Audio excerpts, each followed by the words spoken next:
ಜೈ ಶ್ರೀ ಕೃಷ್ಣ ಪರಿಸರ ಪ್ರೇಮಿ ಸಮಿತಿ, ವನದುರ್ಗ ರೈತ ಶಕ್ತಿ ಗುಂಪು ಮತ್ತು ಹಳಗಿರಿ ಪರಿಸರ ಹಿತರಕ್ಷಣಾ ವೇದಿಕೆಯ ಆಶ್ರಯದಲ್ಲಿ ಇತ್ತೀಚೆಗೆ ಮಹಾಲಸ ಕಲ್ಚರಲ್ ಹಾಲ್, ನಾಗೂರು, ಹಳಗಿರಿ, ಕಂಬದಕೋಣೆ, ಬೈಂದೂರಿನಲ್ಲಿ ನಡೆದ ಪರಿಸರ ರಕ್ಷಿಸಿ ಜೀವನ ಉಳಿಸಿ ಅಭಿಯಾನಕ್ಕೆ ಸಂಬಂಧಪಟ್ಟವರಿಂದ ಉತ್ತಮ ಪ್ರತಿಕ್ರಿಯೆ ಬಂದಿದ್ದು, ಈ ಬಗ್ಗೆ ಸಮಿತಿ ಅಧ್ಯಕ್ಷರಾದ ಎಲ್ವಿ ಆಮೀನ್ ಅಧ್ಯಕ್ಷತೆಯಲ್ಲಿ ಸಂಸ್ಥಾಪಕರಾದ ತೋನ್ಸೆ ಜಯಕೃಷ್ಣ ಶೆಟ್ಟಿಯವರ ಉಪಸ್ಥಿತಿಯಲ್ಲಿ ಪದಾಧಿಕಾರಿಗಳು ಹಾಗೂ ಸದಸ್ಯರುಗಳು ಬಿಲ್ಲವ ಅಸೋಸಿಯೇಷನ್ನಲ್ಲಿ ವಿಶೇಷ ಸಭೆ ನಡೆಸಿದರು.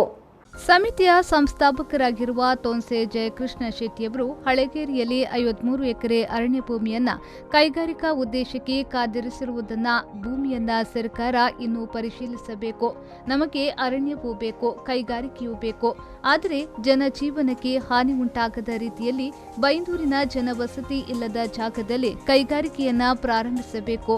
ಇದು ನಮ್ಮ ಪ್ರತಿಭಟನೆಯಲ್ಲಿ ಊರಿನ ಜನರ ಮತ್ತು ಅಲ್ಲಿ ವಾಸವಿರುವ ಸಾಮಾನ್ಯ ಜನರ ಪ್ರತಿಭಟನೆ. ನಮ್ಮ ಪರಿಸರ ಪ್ರೇಮಿ ಸಮಿತಿಗೆ ಆ ಪರಿಸರದ ಜನರ ಬೇಡಿಕೆಯಾಗಿತ್ತು. ಇದನ್ನ ನಾವು ಜಾಗವನ್ನ ಮೊದಲು ಸರಿಯಾಗಿ ಪರಿಶೀಲಿಸಿ ಬಳಿಕ ನಮ್ಮ ಪೂರ್ಣ ಬೆಂಬಲವನ್ನ ನೀಡಿದ್ದೇವೆ. ಇದೀಗ ಅದರ ಮಾಹಿತಿಯನ್ನ ಆ ಪ್ರದೇಶದ ಸಂಸದರಿಗೆ, ಶಾಸಕರಿಗೆ, ಜಿಲ್ಲಾ ಪಂಚಾಯತ್ ಅಧ್ಯಕ್ಷರಿಗೆ, ಗ್ರಾಮ ಪಂಚಾಯತ್ ಸದಸ್ಯರಿಗೆ ಮತ್ತು ರಾಜ್ಯ ಸರ್ಕಾರಕ್ಕೆ ಪೂರ್ಣ ಮಾಹಿತಿಯನ್ನ ನೀಡಿದ್ದೇವೆ. ಹಳಗೇರಿಯಲ್ಲಿ 53 ಎಕರೆ ಅರಣ್ಯ ಭೂಮಿ ಕೈಗಾರಿಕಾ ಉದ್ಯಮಕ್ಕೆ ಸೂಕ್ತವಾಗಿಲ್ಲ. ಇಲ್ಲಿ ಶಾಲೆಗಳಿವೆ, ಬಡ ಕುಟುಂಬಗಳ ಮನೆಗಳಿವೆ, ದಟ್ಟವಾದ ಅರಣ್ಯ ನಾಶವಾಗುತ್ತದೆ. ಸರ್ಕಾರದ ಯೋಜನೆಗಳು ಜಿಲ್ಲೆಯ ಅಭಿವೃದ್ಧಿಗೆ ಪೂರಕವಾಗಿದೆ. ಆದರೆ ಜನಸಾಮಾನ್ಯರಿಗೆ ತೊಂದರೆಯಾಗದಂತೆ, ಅರಣ್ಯ ನಾಶವಾಗದಂತೆ ಸರ್ಕಾರದ ಅಥವಾ ಸರ್ಕಾರೇತರ ಯೋಜನೆಗಳು ಬರಲಿ. ಬೈಂದೂರಿನಲ್ಲಿ ನಡೆದ ಪ್ರತಿಭಟನೆಗೆ ತಮ್ಮ ಪ್ರತಿಕ್ರಿಯೆ ಆ ಪ್ರದೇಶದ ಜನರಿಂದ ಬಂದಿರುತ್ತದೆ. ಹೀಗೆ ಸಮಗ್ರವಾಗಿ ಪ್ರತಿಭಟನೆಯ ವಿವರಗಳು ಸಭೆಯ ಮುಂದಿಟ್ಟರು.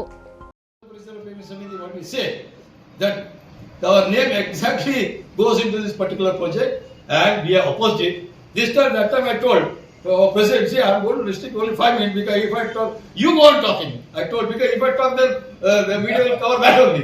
So, I know, sir. Totally spoke on the subject. Of course, our Mr. NDK and Mr. Dharmapalana and Mohandas and everybody spoke to the land. So many people. I'm not saying in that way. They spoke very well. This time, I'll tell you, I'm very extremely satisfied with the speech of our president to the point of the subject, and all of our people spoke. None of the people have spoken out of the way. Correct, sir? Ending, sir? Correct. So, only subject. And after hearing this thing, it has gone in the right way. Now, what we are talking, one thing, the message is very loud and clear from Jai Shri Krishna Parisara Premi Samiti. When we enter over there, even CM or Industry Minister, as far by the grace of God, Murugesh, I know him personally. See, knowing is a different thing. Forget about knowing. Our letter will speak. One of the jars of letter, it is going to work because we are saying that you cannot uproot the trees now. Because there are thousands of acres. Now the final decision has been taken by a Samiti that it cannot be used for the industry. Now coming to the 6, it can be recommended as a fish processing SCZ we can write. Sir, fish processing zone, because there is no SCZ for a fishery. We are a coastal. For the entire coastal, that particular Paindur, because we don't want to drive away that particular industry to other place because somebody is recommended in North Canada also. No, let it remain in our South Canada. Let it be fish processing SCZ, what we name, but proper letters are going to within 2 days. ಪ್ರತಿಭಟನೆಯಲ್ಲಿ ಪಾಲ್ಗೊಂಡಿದ್ದ ಜೈ ಶ್ರೀ ಕೃಷ್ಣ ಪರಿಸರ ಪ್ರೇಮಿ ಸಮಿತಿಯ ಮಾಜಿ ಅಧ್ಯಕ್ಷರಾದ Dharmapala you Devadiga ಅವರು ಅನುಭವವನ್ನು ಹಂಚಿಕೊಂಡು, ಬೈಂದೂರಿನಲ್ಲಿ ಕೆಲವೊಂದು ಜನರು ನಮ್ಮ ಹೋರಾಟದ ಬಗ್ಗೆ ತಪ್ಪು ಕಲ್ಪನೆಗಳನ್ನು ಹೊಂದಿಕೊಂಡಿದ್ದಾರೆ. ಆದರೆ ಅವರಿಗೆ ನಮ್ಮ ಹೋರಾಟದ ಬಗ್ಗೆ ಇದೀಗ ಪೂರ್ಣ ಮಾಹಿತಿ ಲಭ್ಯವಾಗಿದೆ. ಜೈ ಶ್ರೀ ಕೃಷ್ಣ ಪರಿಸರ ಪ್ರೇಮಿ ಸಮಿತಿಯ ಕೆಲಸ ಕಾರ್ಯಗಳು ಅವರಿಗೆ ಮನವರಿಕೆಯಾಗಿದೆ. ಮುಂದಿನ ನಮ್ಮ ಕೆಲಸಗಳಿಗೆ ಜನರ ಬೆಂಬಲ ಪೂರ್ಣ ಪ್ರಮಾಣದಲ್ಲಿ ಸಿಗುತ್ತದೆ ಎಂದು ಹೇಳಿದರು.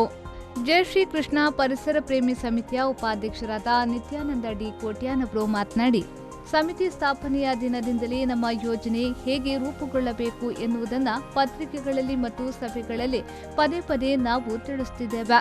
ಆದರೆ ಪೂರ್ಣ ಮಾಹಿತಿ ನನ್ನಲ್ಲಿದೆ ಎಂದು ಪತ್ರಿಕೆಯಲ್ಲಿ ಪ್ರಕಟವಾದ ಸುದ್ದಿಗಳ ವಿವರಗಳನ್ನು ಸಭೆಯ ಮುಂದಿಟ್ಟರು. ಹಾಗೂ ಬೈಂದೂರಿನಲ್ಲಿ ನಡೆದ ಪ್ರತಿಭಟನೆಯ ಬಗ್ಗೆ, ಅಲ್ಲಿಯ ಜನಾಭಿಪ್ರಾಯದ ಬಗ್ಗೆ ಸಭೆಗೆ ತಿಳಿಸಿದರು. ಫುಲ್ 450 ಜನ ತಯಾರಿರ್ತೇವೆ. ಆಲ್ ಮುಸ್ಲಿಂ ಲೇಡೀಸ್ ನಗಲ ಬುಕ್ಕ ಪಾಡೊಂದು ಸುಮಾರು 20-25 ಜನ ಅಗಲ ಇರ್ತೇವೆ.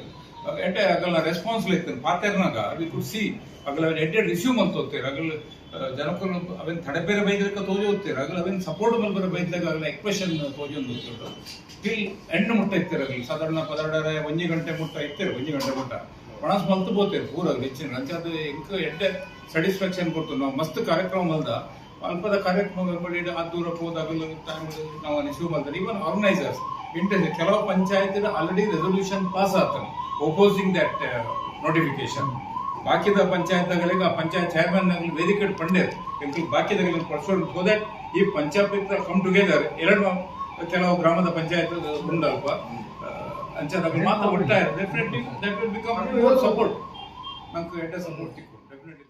ಸಮಿತಿಯ ಉಪಾಧ್ಯಕ್ಷರಾದ ಪಿಡಿ ಶೆಟ್ಟಿ, ಹಿರಿಯಡ್ಕ ಮೋಹನ್ ದಾಸ್ ಮೊದಲಾದವರು ಮಾತನಾಡುತ್ತಾ, ನಮ್ಮ ಹೋರಾಟವು ನಿಜವಾಗಿಯೂ ಸರಿಯಾದ ಮಾರ್ಗದಲ್ಲಿ ನಡೆಯುತ್ತಿದ್ದು, ಇದಕ್ಕೆ ಈಗಾಗಲೇ ಸಂಬಂಧಪಟ್ಟವರಿಂದ ಉತ್ತಮ ಪ್ರತಿಕ್ರಿಯೆ ದೊರಕಿದೆ ಎಂದು ತಮ್ಮ ಅನುಭವವನ್ನು ಹಂಚಿಕೊಂಡರು. ಸಭೆಯ ಅಧ್ಯಕ್ಷತೆ ವಹಿಸಿ ಮಾತನಾಡಿದ ಸಮಿತಿ ಅಧ್ಯಕ್ಷರಾದ ಎಲ್ವಿ ಆಮೀನ್ ಅವರು, ಬೈಂದೂರಿನಲ್ಲಿ ಪ್ರಕೃತಿ ನಾಶವಾಗುವ ಮತ್ತು ನಿತ್ಯ ಜನರ ಮೇಲೆ ಪ್ರತಿಕೂಲ ಪರಿಣಾಮ ಬೀರುವ ಕೈಗಾರಿಕೆಗೆ ಉದ್ಯಮಕ್ಕೆ ಕಾದಿರಿಸಿದ ಭೂಮಿಯನ್ನ ಸಂಪೂರ್ಣ ಪರಿಶೀಲನೆ ನಾವೆಲ್ಲರೂ ಮಾಡಿದ್ದೇವೆ. ಆ ಪ್ರದೇಶದ ಜನರ ಕೂಡ ಬೆಂಬಲ ನಮಗೆ ದೊರೆತಿದೆ. ಸರ್ಕಾರ ಬೈಂದೂರಿನಲ್ಲಿ ಭೂಮಿಯನ್ನ ಕೈಗಾರಿಕೆಗೆ ಬಳಸಿಕೊಳ್ಳಬಹುದು. ಈ ಬಗ್ಗೆ ನಮ್ಮ ಸಮಿತಿ ಸರ್ಕಾರಕ್ಕೆ ಸಂದೇಶವನ್ನ ರವಾನಿಸಿದೆ. ಇದಕ್ಕೆ ರಾಜ್ಯ ಸರ್ಕಾರ ಕೂಡಲೇ ಸ್ಪಂದಿಸಲಿದೆ ಎಂಬ ವಿಶ್ವಾಸ ನಮಗಿದೆ ಎಂದು ಹೇಳಿದರು. ಇನ್ನಿಂದ ವಿಷಯಗಳು ನಮ್ಮ ಫರ್ದರ್ ಎಂಚಿನ ಮಲ್ಪುಡು ಅವೊಂಜಿ ನಮ್ಮ ಥಿಂಕಿಂಗ್ ಮಲ್ತದ್ದು ಫರ್ದರ್ ಮೂವ್ ಇತ್ತ ಏನೇನು ಲೆಟರ್ ಪೋಡು ಆಯ್ತ ವಿಷಯ ఒక ಆಲ್ಟರ್ನೇಟಿವ್ ಜಾಗದಲ್ಲಿ ಇರ್ತಾರೆ ಕೌಂಟರ್ ಮಾಡ್ತೀರಿ ಎಕ್ಸ್ನಿಂತ ಮಾಡ್ತೀರಿ ಆಲ್ಟರ್ನೇಟಿವ್ ಜಾಗ ಆ ಎಕ್ಕರೆ ಓಲ್ ಖಾಲಿ ಅವು ಈಗಲೇ ಡಿಟೇಲ್ ಕೊಡಲಿ ಆಯ್ತಾ ನಂಬರ್ ಕೊಡಲಿ RTC ನಂಬರ್ ಅದ್ರಲ್ಲಿ ಇತ್ತಂದ್ರೆ ಸರ್ವೆ ನಂಬರ್ ನಂಗೆ ಜಾಗ ಐತೆ ಎಲ್ಲ ನಮ್ಮ ಇಂಡಸ್ಟ್ರಿ ಮಿನಿಸ್ಟರ್ ಹೋಗಿ ನಮ್ಮ ವಿಷಯ ಮಾಡ್ತೇವೆ ಜಯಕೃಷ್ಣ ಎಲ್ಲಿ ನಿಮ್ಮ ಸಮಿತಿಯಲ್ಲಿ ಬೇರೆ ಜಾಗವನ್ನು ಕೇಂದ್ರ ನಮ್ಮ ಐತಿ ಅದು ನಮಗೆ ಗೊತ್ತಿಲ್ಲ ಇವು ಉಂಟು ಸೀದ ಸ್ಟೇಟ್ ಆನ್ಸರ್ ಆಯ್ತಾ ರೆಡಿ ಆದ್ರೆ ನಮಗೆ ಕೊಡೋ ಅಂತ ಅದಕ್ಕೆ ಕರುಪು ಬಂದಿದೆ ಅಂತ ನಮ್ಮ ಫರ್ದರ್ ಹೆಂಚಿನ ಮಲ್ಕೊಂಡು ನನ್ನ ಫೌಂಡರ್ ಐತೆ ವಿಷಯ ಕೆಲವು ಡಿಸೈಡ್ ಮಾಡ್ತೇವೆ ಆ ಗುಡ್ಡೇನು ಅವನ್ನ ನಿಜವಾದ ಗುಡ್ಡೇನು ಅವಾಯ್ಡ್ ಮಾಡ್ಕೊಂಡು ಐದು ಪ್ರಾಜೆಕ್ಟ್ ಹೆಂಚಿನ ಮಲ್ಕೊಂಡು ಆರೋಗ್ಯ ಮಾಡ್ತೇವೆ. ಈ ಸಭೆಯಲ್ಲಿ ಸಮಿತಿಯ ಪದಾಧಿಕಾರಿಗಳಾದ ಚಂದ್ರಶೇಖರ್ ಆರ್ ಬೆಲ್ಚಡ, ಜಿಟಿ ಆಚಾರ್ಯ ಮತ್ತಿತರರು ತಮ್ಮ ಅನಿಸಿಕೆಗಳನ್ನು ತಿಳಿಸಿದರು. ಪ್ರಾರಂಭದ ಪ್ರಧಾನ ಕಾರ್ಯದರ್ಶಿ ಸುರೇಂದ್ರ ಸಾಲ್ಯನ್ ಸ್ವಾಗತಿಸಿದರು. ಸಭೆಯಲ್ಲಿ ಸಮಿತಿಯ ಪದಾಧಿಕಾರಿಗಳು, ವಿವಿಧ ಜಾತಿಯ ಸಂಘದ ಅಧ್ಯಕ್ಷರು ಮತ್ತಿತರ ಪದಾಧಿಕಾರಿಗಳು, ಸದಸ್ಯರು ಉಪಸ್ಥಿತರಿದ್ದರು. ದಿನೇಶ್ ಕುಲಾಲ್ ಬೊಕ್ಕಪಟ್ನ, ವಿ4 ನ್ಯೂಸ್, ಮುಂಬೈ.